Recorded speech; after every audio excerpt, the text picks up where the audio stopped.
저랑 남편은 회사에서 만난 사내 커플이었습니다. 한 1, 2년 정도 만나다 보니 자연스럽게 결혼 이야기가 나오게 됐죠. 제가 그때 나이가 27살이었어요. 딱 결혼하기 좋은 나이였던 것 같아요. 남편은 저보다 한 살이 더 많았지만 군대 다녀오고 그래서 사회생활은 저보다 길지 않았거든요. 저는 사회생활 시작한 지 약 3, 4년 차였고 남편은 2, 3년 정도밖에 안 된 상황이었거든요. 그러다 보니 둘 다 모은 돈이 많지 않았어요. 그래서 제가 남편보다 사회생활한 기간이 있어서 남편보다는 돈을 더 모은 상태였어요. 여자인 제가 본인 아들보다 돈을 더 많이 버는 모습을 보면서 시어머니는 일정 부분 부담을 느끼셨던 것 같아요. 그래서 결혼할 때 드는 집값으로 1억을 보태주시겠다고 하셨습니다. 이렇게 얘기가 된 상황에서 상견례 자리가 다가왔습니다. 자연스럽게 집 얘기가 나오게 됐죠. 시어머니가 먼저 아이들 생활하기 편하라고 1억 정도 보태줄 거라고 말씀하셨어요. 그러다 보니 저희 부모님도 1억을 보태신다고 말씀하셨어요.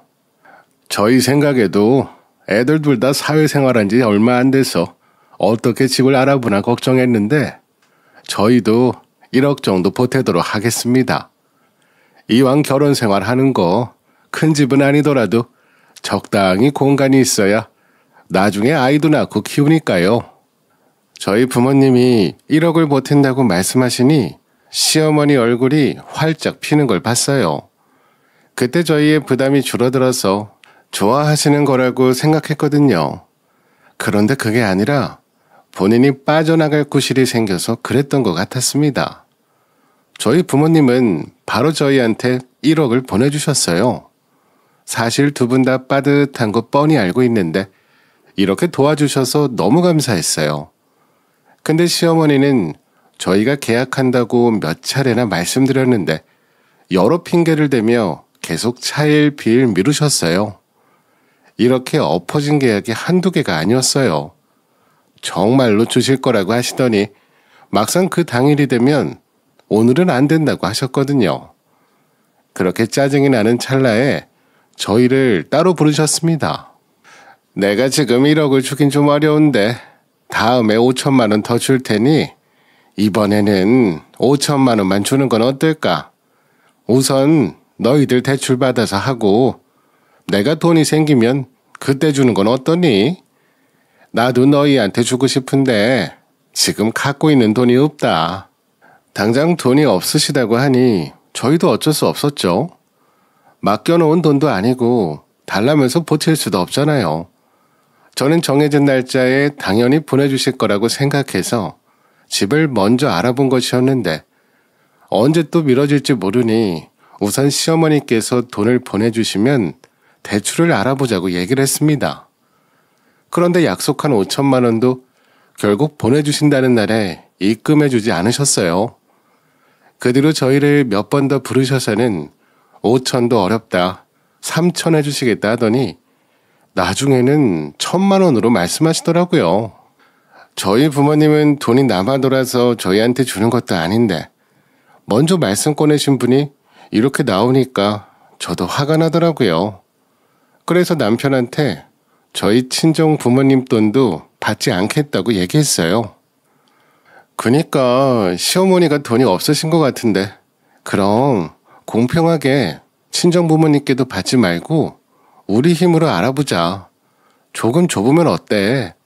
이런 상황에서 우리 부모님들 힘들게 돈 모은 거 뻔히 알고 있는데 받을 수 없어. 나도 친정 부모님한테 1억 못 받겠으니까 당신도 그렇게 알고 있어.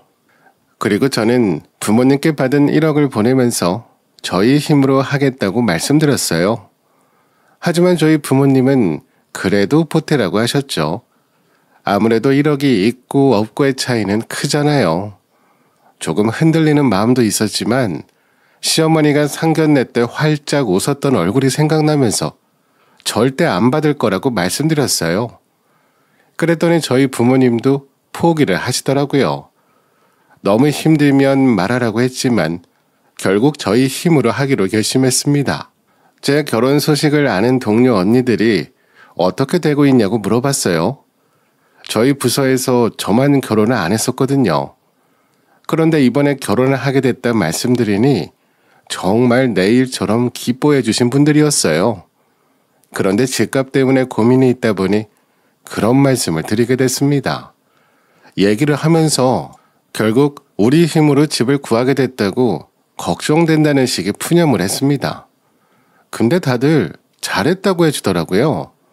예상치도 못한 반응이라 좀 놀랐어요. 시어머니가 처음엔 1억 보내준다 해놓고는 계속 안 보내주시더라고요.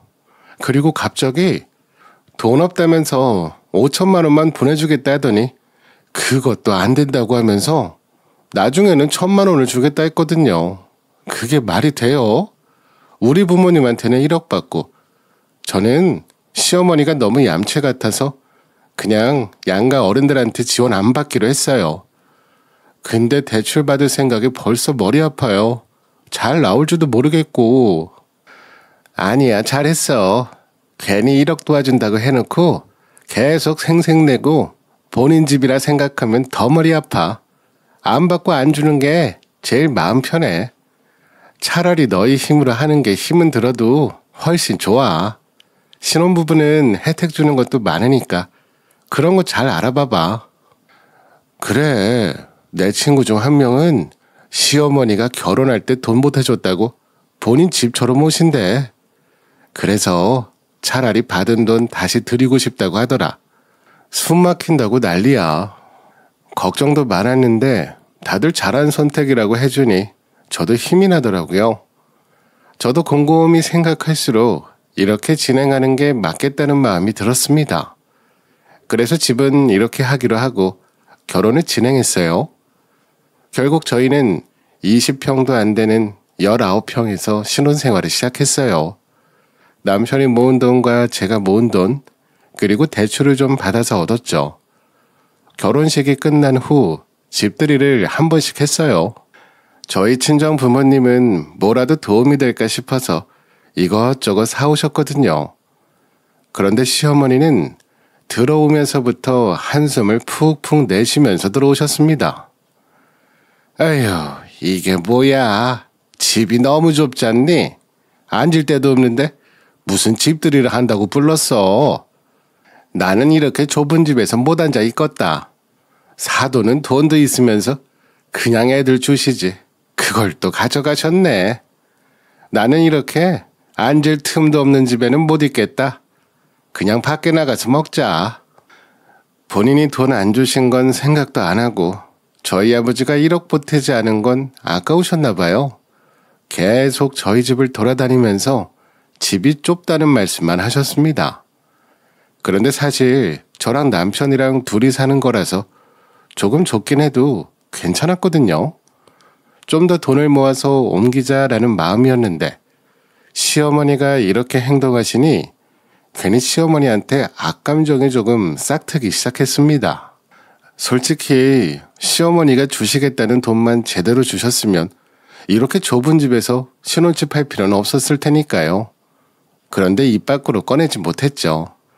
지금 생각해보면 그냥 얼굴 보면서 해버렸어야 했는데 그때는 결혼한 지 얼마 안 되기도 했어서 잘 보이고 싶은 마음이 컸죠. 그래서 그냥 마음속으로만 부지런히 벌어서 빨리 신혼집을 넓혀야겠다는 생각만 했습니다. 그렇게 밤낮으로 일하면서 대출금 받고 적금도 열심히 들었습니다. 그나마 저희는 아이가 없으니 가능했던 일인 것 같아요. 이렇게 생활한 지 3년 차가 되니 시어머니도 슬금슬금 아이 이야기를 하시더라고요. 손주 보고 싶다고 하면서요. 이때 제 나이가 30살이었습니다. 근데 아이를 낳으면 제가 당장 일을 못하는 기간도 생길 테고 19평밖에 안 되는 집에서 아이를 낳아 키우고 싶진 않았습니다. 이제 너희도 결혼한 지 벌써 3년 차가 됐는데 왜 아직도 손주 소식이 없냐? 일부러 피하거나 그러지 말고 그냥 생기는 대로 낳아라. 요즘은 나라에서도 돈도 많이 주잖아. 오히려 아이 낳는 게 더 이득이야. 그리고 대 끊기잖아. 우리 아들이 외동인데 너가 손주를 안 낳으면 어떡하니? 지금이라도 부지런히 노력해서 하나 낳아라. 둘이나 셋이면 더 좋고. 내가 아이 낳아주려고 결혼한 것도 아닌데 제 얼굴을 볼 때마다 아이 타령을 하셨습니다. 한두 번이 아니다 보니 저도 할 말은 해야겠다 생각했어요. 어머님, 그것도 집 있는 사람이야 그러는 거죠. 19평에서 어떻게 아이를 낳아서 키워요. 아이 낳으면 저 일하는 것도 어려울 테고 들어가는 돈도 많을 텐데 돈도 좀 더 모으고 넓은 평수로 이사하면 그때 생각하려고요. 혹시 도움을 좀 받으면 더 일찍 아이 계획할 수도 있고요. 이제는 저도 막 결혼한 세대가 아니다 보니 이제는 웃으면서 시어머니한테 은근히 할 말을 다 했습니다. 그런데 시어머니가 찔리는 게 있는지 오히려 화를 내셨어요. 애는 낳으면 알아서 큰다. 지 숟가락은 알아서 갖고 태어나는 거야. 그리고 네 말은 돈 보내달라고? 내가 너희 결혼할 때 1억 안 보태줘서 이렇게 시위하는 거야? 그때 내가 안 도와준다고 했어? 내가 도움 준다 했는데 결국 너가 싫다고 했잖아. 뭐 정 억울하면 내 집 팔아서 돈 보내줄 테니 같이 사는 것도 방법이 될 수 있지. 내가 애도 키워줄 수 있고. 그때 정말 합가하자는 소리에 펄쩍 뛰었습니다. 가끔 보는 것도 저랑 육아 스타일이 안 맞아서 제가 참고 있는 것들이 있는데 같이 살 생각을 하고 계시니 너무 끔찍했습니다. 솔직히 예전에는 아무리 짜증이 나더라도 시어머니한테 돌려 말한 적도 많이 있었어요. 근데 이번에는 저도 모르게 정색하면서 싫다고 얘기해버렸어요. 혹시나 돌려 말하면 저의 의도와는 다른 말로 이해할 수 있으니까요. 어머니, 그건 싫어요. 이제 막 결혼한 신혼집에 시어머니 모시고 살기엔 제가 아직 너무 젊어서요. 그리고 제가 도와달라고 말씀드린 것도 아니고 저희 힘으로 돈 벌어서 집 넓히고 안정적일 때 아이 가질 거예요. 그렇게 어머님 도움 받고 싶지 않아요. 그러니 어머니도 합가할 생각이시라면 안 하시는 게 좋을 것 같아요. 제가 웃음기 하나 없이 단호하게 얘기하니 시어머니도 놀라셨나 봐요. 알겠다고 하시고는 더 이상 말씀하지 않으셨습니다. 저는 마음속으로 놀란 가슴을 얼마나 쓸어내렸는지 몰라요. 어떻게 합가할 생각을 하실 수가 있지? 란 마음이 있었습니다. 시어머니가 아프거나 그런 것도 아니고 지금 애가 있어서 봐줘야 할 상황도 아니었는데 저를 떠보는 듯이 말씀하시는 모습에 단호하게 말씀드려야겠다고 생각했어요. 그리고는 더 이상 말씀을 안 하셔서 단념하셨겠지 생각했어요. 몇 달이 지나고 나서부터는 주말에 저희 집 오는 횟수가 늘어나셨어요. 오히려 이것저것 살림 지적도 많이 하셨죠. 저도 일하는 사람이니까 주말에는 좀 편하게 쉬고 싶잖아요. 그런데 시어머니가 저희 집을 막 들어와서 이것 치워라, 이건 왜 이렇게 됐냐. 저도 부르셔서 청소를 시키고 그러니 저도 더 이상은 안 되겠더라고요. 그래서 일주일에 한 번 정도 파트타임으로 청소해주는 이모님을 구했습니다. 원래 알고 있던 분은 아니고 직장 동료 언니가 소개해준 분이었어요. 제가 직장 동료분에게 시어머니가 주말마다 와서 집안일 시키는 것 때문에 너무 힘들다고 말씀드렸더니 본인이 이용하고 있는 파트타임 청소 이모님을 소개해줬어요. 요즘 시어머니가 주말마다 오시는 통에 너무 힘들어요. 그리고 계속 이것저것 시키시니 안 움직일 수도 없고 남편은 옆에 누워서 그냥 하지 말라고 하는데 그게 되나요? 결국 움직이는 건 저라니까요. 시어머니랑 가까이 살면 그게 안 좋아. 예전에 나도 근처에 시어머니 계실 때는 너무 불쑥불쑥 찾아오셔서 샤워하고 타월만 두르고 나온 적도 있었다. 그리고 나도 남편도 일하니까 집안이 정말 많이 아니게 되더라. 사실 내가 어지른 거니 그냥 넘어갈 수도 있는데 나도 소개받아서 파트타임으로 우리 집 와서 청소해 주시는 분 구했어. 이번에 다른 집에 이사 간다고 해서 시간 남는 것 같은데 소개해 줄까? 한번 받아볼래? 그래서 한번 해보겠다고 했죠. 외식 한번 덜 한다고 생각하고 이용해 봤어요. 근데 삶의 질이 달라지더라고요. 일부러 금요일에 와달라고 요청을 드렸습니다. 주말에 또 집안 잔소리를 하려고 저희 집에 오셨는데 본인이 생각했던 것보다 깨끗하니 별 말씀을 못 하시더라고요. 그러면서 잘 치워놨네 하면서 당황하시는 모습을 보는데 괜히 뿌듯한 기분이 들었습니다. 몇 주 동안은 그렇게 편하게 살았는데 어느 순간 저희가 도우미를 사용한다는 것을 알게 되셨어요. 본인이 집안일 다 해줄 테니 그냥 자기한테 돈 달라고 하셨습니다. 사실 시어머니가 살림을 잘해주시거나 그러면 저도 그런 생각을 했겠지만 저희 볼 때마다 어디가 아프다 타령하시는 분이었거든요. 그래서 안 된다고 말씀드렸죠. 너희 집 뭐가 그렇게 크다고 사람을 써? 내가 해줄 테니까 그 돈 나한테 줘라. 나는 한 5만 원만 받을게.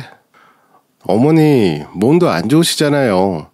괜히 무릎 아프시거나 허리 아프시면 어떡해요. 그럼 몇 푼 아끼려다가 병원비로 더 나가요.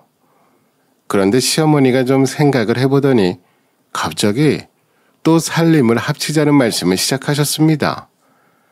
그래, 내가 몸도 안 좋은데 청소하는 거 힘드니까 살림해주는 사람 있는 너희 집에 와서 같이 사는 것도 좋지 않을까?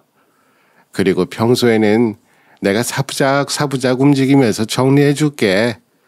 너도 알다시피 같이 살아야 정도 더 빨리 붙고 그러지 않니? 저희 집 좁은 거 아시잖아요. 어머니 들어와서 살 공간도 없어요. 그리고 언제는 저희 집 좁아서 싫다고 하셨잖아요. 여기서 어떻게 사시려고요? 가끔씩 우리 집에 불쑥불쑥 찾아오는 것도 싫은데 한 공간에서 같이 살게 되면 제가 이 집을 뛰쳐나가겠더라고요. 그리고 잊고 있었던 시어머니의 합가 계획을 말씀하시면서 또 저를 떠보셨습니다. 집이라도 크면 모를까 여러 평 집에서 어른 셋이 살기에는 생각만 해도 답답하잖아요. 그래서 여러 핑계를 대면서 안 된다고 말씀드렸어요. 그런데 어머님이 남편에게 무슨 말씀을 하셨는지 퇴근해서 오더니 저에게 짜증을 부리는 겁니다. 어머님이 남편에게 몸이 아프다고 하소연하신 것 같더라고요. 제 앞에서는 힘이 넘쳐난다고 청소까지 도와주겠다고 하신 분이 저러시니 저는 너무 황당했죠. 아니 당신, 우리 엄마가 몸 안 좋다는 핑계 대면서 우리랑 같이 있고 싶어 하시는 거면 당신이 좀 받아주면 안 되는 거야? 그렇게까지 우리 엄마를 집에 보내야 돼? 사람이 어떻게 그렇게 매정해? 나중에 나도 아프면 그냥 병원에 던져두기만 하겠네?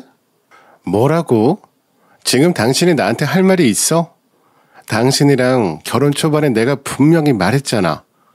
근데 왜 자꾸 어머님이 우리 집에 오시는 거야? 그리고 나도 똑같이 일하고 들어와서 힘들어 죽겠는데 당신이랑 시어머니 소파에 앉아서 과일 깎아 먹을 때 나는 설거지하고 청소기 돌리느라 정신 없었다고. 이걸 주말마다 대체 몇 주씩 참고 있는지 알아? 그런데 나한테 서운하다는 소리 그게 입 밖으로 술술 나오니? 나 더 이상은 못해. 시어머니 챙기고 싶으면 당신이 어머님 댁으로 가서 챙겨드리던지. 저는 제가 말하면서도 화가 나서 나중에는 남편한테 시어머니 댁으로 가라고 소리를 질러버렸어요. 결혼하고 제일 크게 싸웠고 남편보다 제가 더 화내는 상황이 오니 남편이 찍소리도 못했습니다. 그 뒤로는 남편도 잠잠해지고 어머님도 별말 없으시더군요. 남편도 시댁 관련해서는 제 눈치를 보며 요리조리 잘 피해가며 방패막이 역할도 해줬고요. 그러면서 저도 슬슬 풀렸습니다. 이렇게 생활을 하다 보니 신혼집에 대한 대출도 정리가 많이 됐어요. 이때가 결혼한 지 5년 정도 되었을 거예요. 이제야 좀 숨 좀 돌린다는 기분이었습니다. 매달 정기적으로 나가는 비용이 반으로 확 줄었거든요. 둘 다 살만하니 남편이 아이 갖고 싶다는 말을 했어요. 자기야, 나 이제 아이 갖고 싶은데 당신은 좀 어때? 이제 대출도 많이 정리됐으니까 아이 가져서 키우는 것도 좋지 않을까? 우리가 좀 더 나이 먹게 돼서 정말 갖고 싶을 때가 오면 아이가 안 생길 수도 있잖아. 지금부터 노력하는 건 어떨까? 예전에는 먹고 사느라 아이들이 눈에 안 들어왔는데 요즘에는 애들이 그렇게 예뻐 보이더라. 사실 저도 고민이 많았어요. 가끔 보는 아이들이 정말 예뻤거든요. 주변 친구들도 하나둘씩 결혼해서 아이를 낳아 키우는 모습을 보며 가끔 아이 생각도 했었습니다. 그런데 들어가는 돈이 많다고 하니 겁도 좀 나서 섣불리 아이를 낳을 계획을 하기는 어려웠어요. 남편이 이렇게 원한다고 하니 우선 돈을 좀 더 모으고 준비하자고 말했어요. 나도 요즘 아이들이 눈에 밟히긴 하는데 들어가는 돈이 많다고 해서 좀 겁나. 우선 둘이 있을 때 돈을 좀 더 모아보자. 한 1,000만 원 정도 여윳돈이 있으면 아이 낳고 키우는 건 괜찮지 않을까? 막상 지금 생기면 또 예전처럼 힘들어질 수도 있어. 적금도 하나 더 늘려서 아이를 위한 거랑 우리 이사할 때 필요한 비용들도 모아보자. 남편은 고민하더니 괜찮다고 생각했나 봐요. 근데 말이 씨가 된다고 하더니 생각보다 빨리 아이가 찾아오게 됐어요. 다들 안정기는 지나봐야 한다고 해서 그 전까지는 아무한테도 알리지 않았어요. 근데 다행히 아무 일 없이 안정기가 돼서 친정과 시댁에 저희가 임신한 사실을 알렸어요. 양가 어른들 모두 좋아하셨죠. 저희 부모님도 제가 부담 가질까봐 말씀을 안 하신 것이었거든요. 그런데 이렇게 손주가 생겼다는 말씀을 드리니 너무 좋아하셨습니다. 저도 부모님이 좋아하는 모습을 보니 괜히 뿌듯한 마음도 들었어요. 제가 임신을 하니 저희 친정 부모님들이 자주 오셔서 저를 챙겨주셨어요. 저희 엄마가 저를 가졌을 때 입덧을 심하게 하셨다고 하더라고요. 그런데 딸은 엄마를 많이 닮는다면서요. 그래서 저희 엄마가 저도 입덧이 심할까봐 걱정을 많이 하셨어요. 자주 오셔서 이것저것 많이 만들어주시고 집안 살림도 도와주셨죠. 그래서 남편은 편했을 텐데 시어머니가 불평을 하셨나 봐요. 하루는 남편이 저한테 친정 부모님이 너무 자주 오는 거 아니냐고 얘기했습니다. 아이, 장모님이랑 장인어른 너무 자주 오시는 거 아니야? 우리 엄마도 오고 싶어 하시는데 장모님이 너무 자주 오시니 우리 엄마도 당신 어떤지 보고 싶어 하시는데 오시질 못하고 계시잖아. 정말 시어머니가 못 오셨다면 이 말을 듣고 아차 싶었겠죠. 근데 아예 못 오신 것도 아니에요. 그런데 오셔서는 친정엄마처럼 챙겨주시는 건 바라지도 않았지만 이것저것 잔소리하면서 참견하시니 제가 짜증을 냈거든요. 아무래도 제가 짜증이 나면 남편한테 풀게 되니 남편이 시어머니한테 자주 오지 말라 해놓고 이제 와서 시어머니가 자주 못 오시는 모습이 안쓰러웠었나 봐요. 오히려 시어머니가 오실 때보다 친정엄마가 계실 때 더 깨끗한 집에서 잘 먹었으면서 이제 와서 시어머니 편드는 거 보니 어이가 없었습니다. 저희 친정엄마는 용돈도 가져오시고 반찬도 만들어주시는데 시어머니는 그런 거 일절 없이 오셔서는 불평만 하고 가셨으니 뭐가 달가웠겠어요. 이런 사실을 남편도 뻔히 알고 있으면서 저한테 우리 엄마가 계셔서 시어머니가 못 온다는 말이나 하고 있더라고요. 그리고 친정엄마께서 그렇게 매일같이 저희 집으로 오셔야만 했던 이유가 다른 게 아니라 짐 정리 때문이었거든요. 임신 사실을 확인하고부터 서둘러 집을 알아봤고 30평짜리 괜찮은 곳이 있어서 그쪽으로 옮길 준비를 서둘러 하고 있었어요. 지금 사는 곳에서는 방이 2개긴 한데 하나는 거의 옷장 겸 창고를 쓰는 중이라 남편하고 의논한 끝에 집 계약까지 맞춰놓은 상태라 친정엄마가 매일같이 찾아와서 짐 정리하는 걸 도와주셨던 거였어요. 당연히 시어머님은 단 한 번도 도와주신 적이 없으셨고요. 이사랑 임신이랑 두 가지를 동시에 진행하다 보니 보통 예민한 상황이 아닌데 남편까지 저러니 속에서 천불이 났었죠. 아마 친정엄마가 옆에 없었다면 수백 번은 싸웠을 것 같아요. 그렇게 저는 만사까지도 이사 준비와 출산 준비를 같이 하게 됐습니다. 그러다 하루는 저희 엄마가 오셔서 저희한테 갑자기 1,000만 원을 슬쩍 주셨어요. 임신 선물을 너무 늦게 주는 것 같네. 나도 네 덕분에 할머니 되겠어. 너무 축하해. 많진 않지만 그래도 조금이라도 도움됐으면 해서. 저랑 남편이 워낙 악착같이 돈 버는 모습을 보셨으니 돈 때문에 아이를 낳지 않는 거라 생각해서 항상 마음이 안 좋으셨나 봐요. 제가 임신했다고 했을 때부터 손주를 위해 뭔가 하고 싶다 생각하셨는데 이렇게 1,000만 원을 주시는 모습에 눈물이 핑 돌았습니다. 엄마랑 아빠랑 쓰지 뭘 이런 걸 날 줘. 내가 이런 걸 받아도 되려나. 근데 너무 고마워 엄마. 이번에 우리 이사 준비하느라 걱정 많았는데 나중에 내가 더 많이 효도할게. 갑자기 생각지도 못한 1,000만 원이란 돈이 생겨서 마음이 편해졌습니다. 저희가 이사하면서 아이방을 어떻게 해야 하나 고민을 했었거든요. 예산이 조금 모자라기도 해서 최대한 가성비 있는 것들로 알아봤었어요. 근데 친정엄마가 준 1,000만 원 덕분에 이런 고민은 하지 않게 됐죠. 남편이랑 둘이서 1,000만 원은 아이방 꾸미는 데만 쓰자고 했어요. 남는 건 나중에 아이 물건 사면 되고요. 그런데 시어머니도 저희 친정 부모님께서 1,000만 원을 줬다는 소식을 남편에게 들었는지 갑자기 저희 집으로 오셨어요. 사돈이 1,000만 원이나 보내주셨다며. 나는 줄 돈은 없고 너 대신 아이방 꾸미는 것이나 도와주마. 너 애 낳으러 가고 그러면 우리 아들 혼자 이사하고 아이방까지 꾸미면 힘들지 않겠어? 내가 도와줄게. 그때 결혼 후 처음으로 어머님이 믿음직스럽게 느껴졌네요. 제가 곧 출산이라 남편이 거의 다 이사랑 아이방 꾸미는 걸 해줬어야 했거든요. 그래서 그런지 남편은 흔쾌히 좋다고 하더라고요. 이때만 하더라도 남편과 시어머니의 검은 속내를 알지 못했었죠. 정말 순수하게 우리 아이를 위해서 도와주는 것이라고 생각했어요. 남편한테 놓고 싶은 가구들을 찍어서 보내줬습니다. 그렇게 시간이 흐르고 저는 출산을 하게 됐어요. 정말 하늘이 노랗게 된 후 아이가 나왔습니다. 산후조리원에서 몸조리하는 도중에 남편은 혼자 이사를 진행했어요.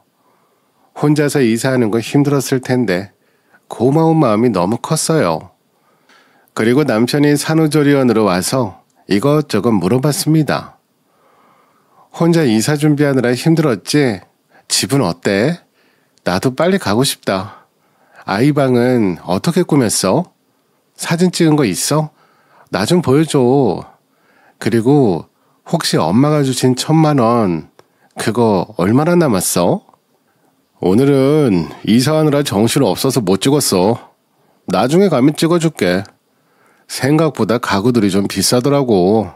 그래서 100만 원 정도 남았나? 거의 다 썼어.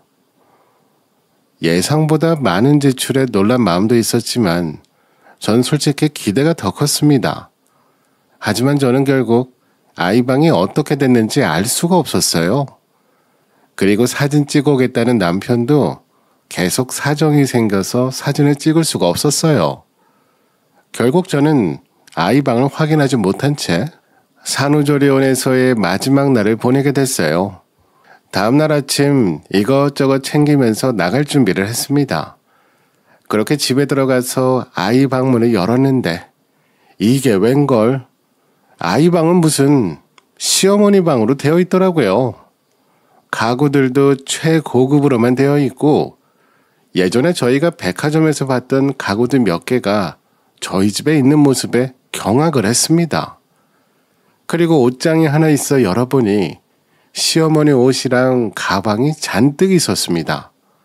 심지어 아이 방도 아니고 시어머니 방으로 꾸며놨다니 사람이 너무 놀라면 아무 소리도 안 나오는 거 아시나요? 시어머니 방으로 되어 있는 모습을 보면서 숨이 탁 막혔습니다. 지금 이게 뭐야? 여기가 우리 아이 방이야? 지금 이게 말이나 돼? 당신 지금 뭐 하는 거야? 제가 소리를 질렀습니다. 그런데 그때 시어머니가 장을 보고 오셨는지 짐을 하나로 안고 저희 집으로 들어오셨어요. 그런데 시어머니는 제가 아이를 안고 있는 모습을 보셨는지 아이 보고 싶다면서 손도 안 씻고 저한테 다가오셨어요.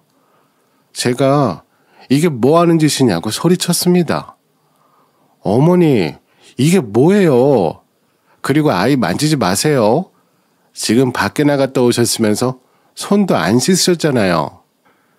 예, 목소리 안 낮추니? 아이 놀라겄다. 그리고 그렇게 고래고래 소리 지르면 아이한테도 안 좋아. 너네 이번에 큰 집으로 이사해서 대출 또 받았을 텐데 너 너무 오래 회사 쉬면 안 되잖아. 그래서 아범이랑 얘기해서 내가 왔다 갔다 하면서 아이 봐주는 것보단 그냥 한 집에 있으면서 봐주는 게 너희에게도 좋고 나도 편하고 하니까 내가 그냥 왔어. 입주 도움이 뒀다고 생각해. 그리고 내가 여기서 편하게 있어야 또 우리 손주 잘 봐줄 수 있지. 그리고 내가 푹 쉬어야 손주도 잘 봐주고 너네 살림도 챙길 거 아니냐. 그래서 좀 좋은 것들로 샀다. 애기 신생할 때는 그냥 작은 아이 침대 하나 사서 안방에 넣어서 키우면 돼. 무슨 아이방을 주니. 그리고 우리 집 팔아서 여기 온 거니까 나 갈 데 없다. 내보낼 생각은 하지도 말어. 제가 산후조리원에 있을 때 남편이랑 시어머니가 작당을 했더라고요. 그래서 시어머니 집도 다 팔아서 우리 집으로 들어오면 내가 더 이상 뭐라고 할 수 없겠지 생각한 것 같아요. 게다가 이제는 애도 있으니까요. 그래서 저는 산후조리원에서 가져온 짐 그대로 챙겨서 친정집으로 가버렸습니다. 그런데 남편이 저희 친정집으로 따라왔더라고요. 그래서 엄마한테 아이를 맡기고 저만 나갔어요. 사실 저한테 사과하러 왔다고 생각했었는데 얼굴을 보니 화가 덕지덕지 붙은 모습을 보며 기가 찼습니다. 당신 지금 뭐 하는 거야? 당신이 그렇게 애 데리고 가면 어떡해? 지금 우리 엄마 무시하는 거야? 당장 나가라고 시위하는 거냐고? 빨리 아이 데리고 와서 엄마한테 사과해. 사과? 지금 누가 누구 보고 할 소리 하고 있어? 당장 아이방 원위치 안 해놓으면 나 당신이랑 살 마음 없어. 그리고 아이방 원위치 시켜야 나 그 집 들어갈 거니까 당장 가서 아이방 다시 만들어. 제가 아이방으로 다시 안 만들면 집으로 안 들어가겠다고 했습니다. 그런데 남편은 그 얘기는 듣지도 않더라고요. 계속 시어머니랑 본인 무시하는 거냐는 말만 되풀이했습니다. 더 이상은 대화가 안 될 것 같아서 그냥 친정집으로 들어왔습니다. 남편도 자존심이 상했는지 화가 났는지 더 이상 연락하지 않더라고요. 그렇게 저희는 3달 정도를 별거하게 됐어요. 거의 누가 버티나 보자는 상황만 계속됐던 것 같아요. 저도 이번에는 그냥 호락호락하게 넘어갈 수가 없었어요. 벌써 저희 집까지 시어머니가 들어온 상황이었으니까요. 저희 아이 100일이 되니 아빠가 한마디 하셨습니다. 애 낳은 지 얼마 되지도 않았는데 이렇게 싸우면서 별거하는 거 그거 안 좋아. 이번에 너희 100일 잔치 하면서 좀 풀어라. 아빠가 연락해서 우리 집으로 초대할 테니까 너도 잘 얘기해서 넘어갈 부분은 넘어가고 애도 있는데 이혼할 것도 아니잖아. 사실 얼굴 보기는 싫었지만 계속 친정집에 있을 수 있는 상황도 아니니 알겠다고 했습니다. 그리고 저희 아이 100일 잔치 날 남편이랑 시어머니가 친정집으로 오셨어요. 둘 다 얼굴이 아주 불어서 왔더라고요. 엄마랑 저는 요리하고 이것저것 준비하느라 정신이 없었어요. 다 같이 앉아서 식사를 하며 저희 아빠가 중재를 좀 해보려고 하셨습니다. 오랜만에 뵙겠습니다. 잘 지내셨죠? 다름이 아니라 제가 저희 애한테 얘기를 들었는데 합가를 하셨다고요. 그런데 이제 애도 태어났으니 둘이 살게 두시고 합가는 좀 아닌 것 같다는 생각이 듭니다. 그런데 시어머니는 저를 보면서 얘기하시더라고요. 사돈이 얘기하면 내가 나갈 줄 알았니? 나는 합가해야겠으니까 그렇게 알아라. 너 임신했을 때 나한테 찬밥 대접한 거 생각하면 화가 나서 자다가도 벌떡벌떡 일어난다. 그리고 사돈도 그러시는 거 아닙니다. 얘가 이렇게 친정집으로 와 있으면 설득해서 보낼 생각을 하셔야죠. 나이가 몇인데 이렇게 끼고 계시면 어떡합니까? 이러니 애가 좀만 기분이 상하면 집을 나오죠. 이런 것도 다 습관이 되는 거예요. 지금 애까지 나왔는데 얘들 이혼시킬 거 아니잖아요. 적당히 감싸시고 빨리 집으로 돌려보내세요. 오히려 저희 부모님께 훈계를 하면서 당당하게 저를 집으로 보내라 하셨습니다. 그리고는 인사도 없이 남편이랑 같이 친정집에서 나가셨어요. 이 모습을 보니 어이가 없어서 저랑 부모님 모두 할 말을 잃었습니다. 그래서 제가 친정에 아이를 두고 신혼집으로 나갔습니다. 제가 오는 모습을 보니 두 사람은 본인들이 이겼다는 생각에 신이 났더라고요. 진작 들어왔어야지. 그리고 우리 손주는 어디다 두고 온 거야? 왜 너만 왔어? 당연히 아이도 데리고 올 줄 알았는데 아이는 없지. 저는 말없이 제 집만 챙기고 있지. 둘이서 뭔가 이상하다는 생각이 들었나 봐요. 그런데 저는 그 자리에서 아무 말도 하지 않고 제 집만 싹 챙겨서 나왔습니다. 그리고 저희 회사 근처 19평짜리 아파트를 하나 얻었어요. 그랬더니 남편이 당황해서 집을 왜 얻냐고 하더라고요. 지금 뭐 하는 거야? 집을 왜 또 얻어? 그리고 우리 집이 24평인데 뭐하러 19평짜리를 얻어? 무슨 생각이야? 애 생각은 안 해? 애가 있든 없든 우리가 더 이상 결혼 생활 하는 게 의미가 있을까? 나는 더 이상 의미 없다고 생각해. 그리고 당신이랑 나 9년 동안 같이 살았어. 그 결과가 합가라면 최소 몇십 년은 더 같이 살아야 될 텐데 나 그렇게 못 살아. 내가 예전에도 말했었지? 합가하면 나 이혼할 거라고. 당신도 그거 각오하고 시어머니 부른 거 아니야? 그래서 방도 그렇게 꾸며놨잖아. 둘이서 살라고. 맞지? 나는 더 이상 당신이랑 살아봐야 결론은 달라지는 거 없다고 생각해. 답이 뻔하잖아. 당신 진짜 아이 생각은 안 해? 이제 막 태어났는데 이혼 가정에서 자랐다는 말 듣고 싶어? 여태까지 친정에서 나 혼자 애 키웠는데 이제 와서 아이 생각하는 모습이 참 꼴사나웠습니다. 아이 생각한다는 사람이 애 태어나서 100일이 될 동안 한 번을 찾아오지를 않아? 내가 싫었어도 아이는 보러 왔어야지. 그리고 애가 1살에 이혼하면 안 좋고 애가 10살에 이혼하면 괜찮아? 그리고 아이가 커가는 동안 시어머니랑 함께 살면서 당신이랑 싸우는 환경 보여주는 게 나는 더 안 좋을 거라고 생각해. 차라리 안정적인 가정 환경을 주는 게 아이한테도 더 좋은 환경이라고 생각하고. 얘 100일 잔치도 끝났겠다. 나는 더 이상 당신 볼 생각 없어. 당신도 나랑 같은 생각일 테니 그냥 이혼 소송으로 진행하자고. 그리고 저는 뒤도 안 돌아보고 가버렸습니다. 남편은 사태가 정말 심각해졌다는 사실을 이제서야 인지한 것 같았어요. 이날을 기점으로 저한테 매일같이 연락을 해서 잘못했다고 사과했죠. 그런데 저는 귀에 하나도 들어오지 않았어요. 그냥 이 순간만 또 모면하라고 그런 거겠지라는 마음이 있었거든요. 시어머니랑 둘이서 여태까지 짜고 친 거 생각하면 더 쏘아붙고 싶었지만 제 입이 더러워질 것 같아서 전화를 안 받았습니다. 그러니 저희 친정집까지 찾아왔더라고요. 무릎을 꿇고 빌면서 제가 생각 바꿀 수 있도록 도와달라고 했나 봐요. 하지만 저희 부모님도 저와 생각이 같으셨어요. 사람은 고쳐 쓰는 게 아니잖아요. 그래서 더 이상 찾아오지 말라고 하셨다고 해요.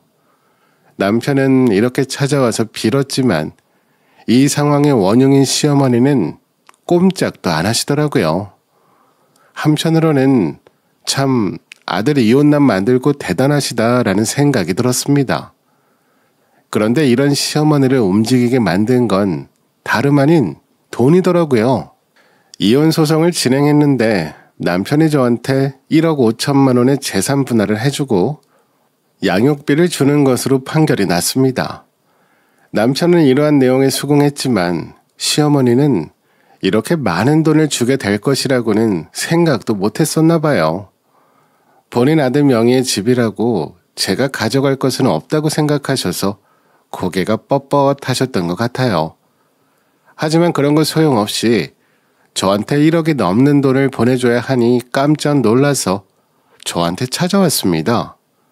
물론 사과는 없었죠. 무슨 재산 분할로 1억 5천씩이나 받니? 니네가 살면 얼마나 살았다고. 그냥 5천만 원만 가져가라. 너한테 1억 5천 주면 우리는 어디서 살아? 길바닥에 나앉게 생겼어. 뻔뻔한 것도 정도가 있지. 시어머니는 이제 와놓고 억울하다고 하시는 모습에 저는 말문이 막혔죠. 하지만 이제 남남이니 저도 더 이상 참지 않고 옆집 아줌마 대하듯이 행동했습니다. 어머니, 예전에 저희 집 오실 때 집 한 돈 있으시잖아요. 그걸로 둘이서 알콩달콩 살 수 있는 집 한번 알아보세요. 저는 판결이 이렇게 돼서 5천만 원만 받고 싶어도 어쩔 수 없이 전 남편은 저한테 1억 5천 줘야 되거든요. 기한 내에 안 주면 이자 늘어나니 저는 좋죠. 그렇게 결국 저는 돈을 다 받고 이혼하게 됐습니다. 시어머니는 남편한테 초장의 길을 잡아놔야 한다는 말씀을 하셨던 것 같아요. 그러니 남편도 시어머니 말을 듣고 저한테 그렇게 행동한 것이죠. 하지만 결국 역효과를 낳게 되었어요. 저는 받아야 할 돈은 다 받았는데 아무래도 저한테 해줄 돈이 필요하니 남편이 살던 집을 결국 팔았더라고요.